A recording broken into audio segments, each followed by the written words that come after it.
Assalamualaikum warahmatullahi wabarakatuh. Halo sahabat Lentera Hati. Rasya, kita udah lama banget gak ketemu ya, Syah? Iya, ini kita udah lama banget nih gak podcast gini-ginian. Iya, pasti sahabat Lentera Hati juga pastinya bertanya-tanya, kok udah lama gak buat sih? Bentar lagi narasumbernya siapa gitu kan? Pasti kalian udah pada kepo banget. Nah, sebelum kita memulai podcast hari ini, pastinya kita harus kenalin dulu nggak sih, Iya. narasumber kita hari ini. Betul, yang pastinya bener nggak banget. kalah istimewa, nggak kalah gongnya dari podcast Gong. sebelumnya. Nah, coba Syah, kita perkenalkan dulu nih Syah. Oke, jadi mulai dari kakak yang baju biru dulu nih.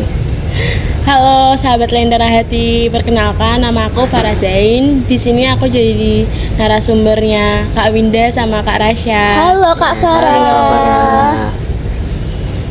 Sedangkan untuk saya Aisyah Fariga Irbasabila, biasa dipanggil Fariga. Di sini saya juga melengkapi podcast kali ini menjadi narasumber dari Kak Winda dan juga Kak Rasya. Halo Kak Farega. Nah, kita udah kedatangan dua narasumber yang luar biasa nih. Ada Kak Farega sama Kak Farah. Nah, kita hari ini mau membahas apa sih, Syah? Nah, jadi untuk materi kita pada hari ini itu adalah Hifzul Almal. Nah, sebelumnya kalian udah tahu belum nih apa itu Hifzul Almal? Nah, sebelum itu kita sebaiknya menjelaskan dulu nggak sih, Syah? Iya. Mungkin di sini ada dari sahabat Lentera yang mungkin belum tahu, Syah. Coba Syah dijelasin dulu. Jadi Hifzul Almal itu artinya menjaga harta. Itu adalah salah satu dari 5 tujuan utama syariat Islam yang mencakup perlindungan harta dari berbagai bentuk bahaya dan penyalahgunaan. Tuh. Nah, oke Syah, kita udah menjelaskan secara singkat nih sahabat. Mungkin tapi di sini sahabat ada yang mungkin belum paham ya. Jadinya kita lanjut aja ke narasumber kita yang bisa menjelaskan lebih detail mengenai materi kita hari ini. Iya. Aku coba mau tanya ke Kak Farega. Kak Farega, coba dong jelasin lebih detail lagi mengenai Hifzul Almal. Baik, izin untuk menjelaskan Kak, untuk melengkapi Kak Rasya juga. Jadi, apa itu Hifzul Almal? Hifzul Almal atau menjaga harta adalah salah satu dari 5 tujuan utama syariat Islam, Maqasid al-Syariah, yang mencakup perlindungan harta dari berbagai bentuk bahaya dan juga penyalahgunaan. Hifzul Almal ini meliputi menjaga harta dari pencurian, penipuan, riba, dan tindakan lain yang merugikan harta.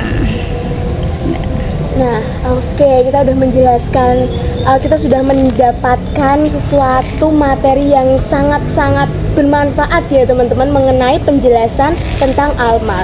Nah, nggak mungkin dong kita hanya berhenti sampai di sini. Kita akan lanjut ke materi berikutnya. Rasya, kalau ngomong-ngomong nih Rasya, zaman sekarang itu kan orang-orang seringkali mencari harta itu dengan menghalalkan segala cara. Iya. Menghalalkan segala cara walaupun itu mencari dengan sesuatu yang tidak halal, mereka tetap melakukan itu, tetap digaspol aja Iya. Syah. Yang Nah, penting dapat duit gitu. iya makanya itu. Ada nggak sih Syah dalil mengenai mencari harta yang halal? Atau mungkin Rasya mau lemparin nih ke Kakak Farah atau Mungkin Kakak Farah? saya akan lempar aja ya Oke, ke mungkin narasumbernya. supaya lebih jelas ya Syah ya. Iya, Iya, kepada benar. suhunya langsung ini teman-teman. Mau dikasih ke siapa Rasya? ke Kak Farah aja. Oke, Kak Farah. Coba dong Kak Farah dijelasin, ada nggak sih dalil mengenai mencari harta yang halal? Ya, sebelum mau jelasin dalilnya, saya juga mau ngasih itu apa namanya, pengertiannya. Ya, menurut saya yaitu Islam sangat memperhatikan masalah harta benda untuk menopang keimanan.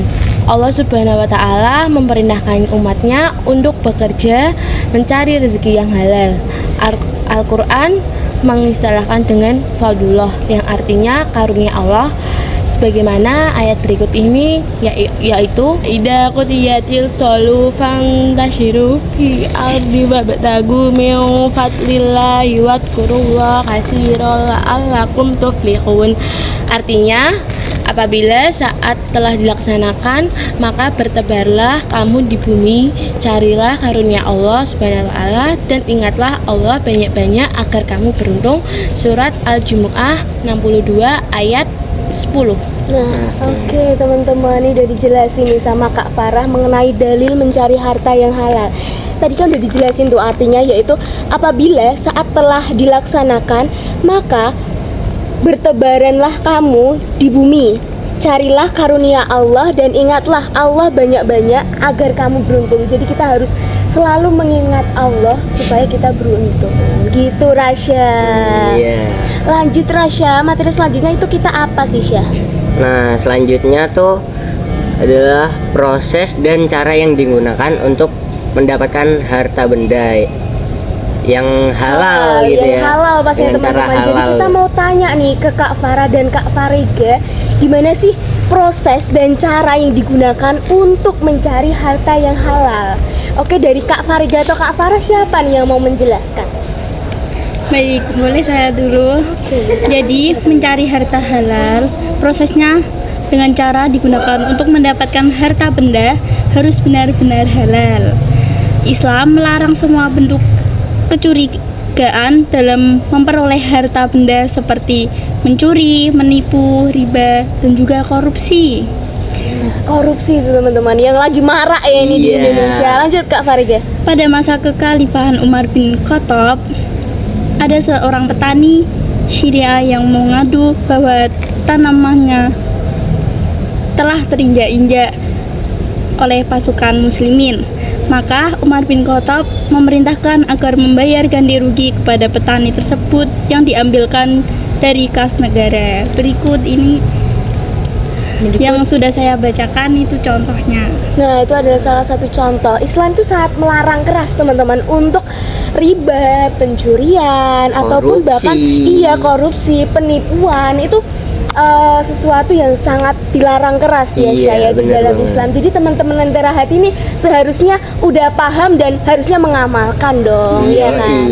Nah, ini Syah, kita tuh kan udah tahu nih pengertian, terus ada cara prosesnya. Kita harus tahu juga cara mengamalkannya itu gimana, Syah. Nah, implementasi dalam kehidupan tuh Nah, ada banyak sebelum banget. ke implementasi Syah, kita ke mengamalkan.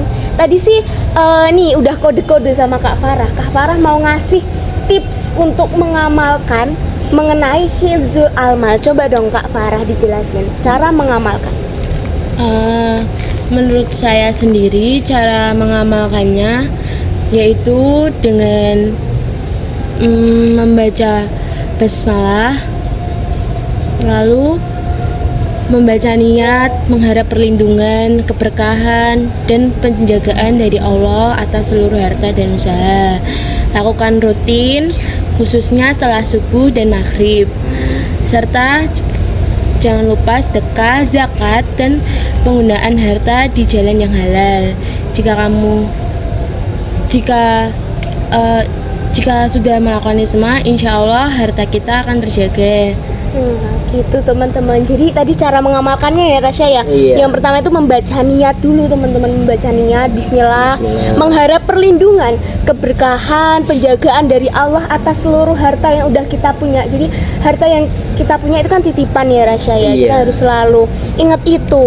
Nah, ini tuh lebih disarankan untuk dilakukan secara rutin, khususnya pada saat subuh dan maghrib nih Syah. Nah, ini juga harus disertai dengan beberapa hal lainnya seperti zakat, sedekah, serta penggunaan harta di jalan yang halal. Jadi kalau kita punya harta, jangan dipakai untuk berhambur-hamburan. Kita harus menjaga itu, kita sedekahkan ya Rasya ya. Iya, benar Disedekahin ke orang-orang yang mungkin lebih membutuhkan gitu. Selanjutnya Rasya. Nah, selanjutnya ini ada implementasi. Ini aku mau nanya dong ke narasumber kita nih. Contoh implementasi dalam kehidupannya tuh apa aja? Tuh. Oke. bisa Baik, itu. saya izin Iya. untuk menyampaikan implementasi. Saya akan memberikan 4 contoh implementasi dalam kehidupan dalam hifzul almal ini. Yang pertama ada menabung dan berinvestasi. Itu dengan menabung dan berinvestasi, seseorang dapat menjaga hartanya dari inflasi dan menjaga agar hartanya tetap produktif. Yang kedua, mengelola hutang dengan bijaksana. Mengelola hutang dengan bijaksana adalah bentuk menjaga harta dan resiko kebangkrutan dan hutang yang berlebihan. Yang ketiga ada menghindari riba. Menghindari riba adalah bentuk menjaga harta dari tindakan yang diharamkan dalam Islam. Selanjutnya yang keempat ada menyisihkan zakat dan juga sedekah. Zakat dan sedekah adalah bentuk menjaga harta dan kemaksiatan dan meningkatkan keberkahan harta. Nah, Oke. Nah Rasya, kita udah dikasih contoh nih 4 contoh implementasi dalam kehidupan sehari-hari. Tadi yang pertama ada menabung dan berinvestasi. Itu adalah cara supaya kita bisa menjaga harta kita, supaya nggak kita pakai buat hal-hal yang nggak penting.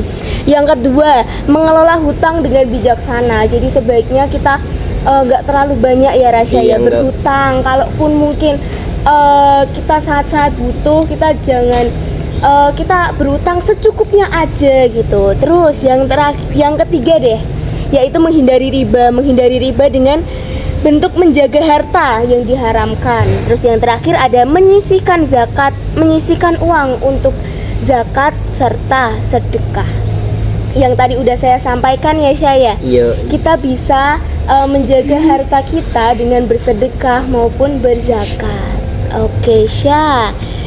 Kayaknya nih yang tadi awalnya masih terang benderang nih, ngomong-ngomong Sekarang udah mulai agak redup-redup gini ya. udah mulai Udah redup. malam. Yang tandanya nih Syah, udah mau maghrib teman-teman. Nah, pas banget nih waktunya. Kita juga udah selesai mewawancarai, bertanya-tanya mengenai hifzul almal. Iya. Kita udah banyak banget ya Syah Iya. dapat Udah pengetahuan. dapat pengetahuan-pengetahuan Iya, baru nih. pengetahuan baru yang mungkin bahkan nggak cuma aku sendiri nih, Iya. aku sendiri, kamu juga kan Syah. Iya, terus mungkin di sini teman-teman yang di rumah juga dapat pengetahuan-pengetahuan iya, baru. pengetahuan baru. Oke Syah. Mungkin ada yang mau disimpulkan Syah mengenai wawancara hari ini bersama Kak Farega dan Kak Farah mengenai hifzul almal. Nah, jadi untuk kesimpulannya tuh, jadi kita jadi apa ya? Lebih menjaga diri kita gitu biar tidak jadi lebih baik lagi. Dalam menjaga harta ya Syah. Iya, benar. Terus ya, tadi dari contoh-contohnya nih Syah, mungkin itu contoh-contoh yang ringan ya Syah, yang mudah untuk dilakukan nih teman-teman. Pastinya setelah ini gak cuma kita aja, bahkan kita berharap teman-teman juga bisa mengamalkan dan mengimplementasikan hifzul almal di kehidupan sehari-hari. Nah, kayaknya udah cukup aja nih Syah. Iya. Udah maghrib juga nih, udah petang. Udah waktunya salat maghrib Iya, ya. udah waktunya sholat maghrib dan kita cukupkan sekian. Oh, sebelum itu kita ada slogan Oh iya, yang slogan selalu dulu. kita sebutkan saat mewawancarai, saat podcast ya. Nah, slogannya itu adalah jangan tunggu sempurna untuk memulai kebaikan. Oke, Kak Farega dan Kak Farah bisa diikutin ya. Teman-teman di rumah juga ya, jangan lupa diikuti nih. Coba ya, lentera hati. Jangan tunggu sempurna untuk memulai kebaikan. Sekian dari podcast Lentera Hati pada sore sampai malam hari ini. Terima kasih. Kami juga mohon maaf ya Iya, Syah ya. apabila ada kesalahan Kepada Kak Farah dan Kak Farega, mungkin di sini kita ada salah-salah kata dan kita sangat berterima kasih ya teman-teman karena udah dibantu untuk menjelaskan. Gitu. Oke, sekian aja dari kita ya teman-teman. Sekian, terima kasih. Wassalamualaikum warahmatullahi wabarakatuh. Sampai ketemu di podcast selanjutnya sahabat Lentera Hati.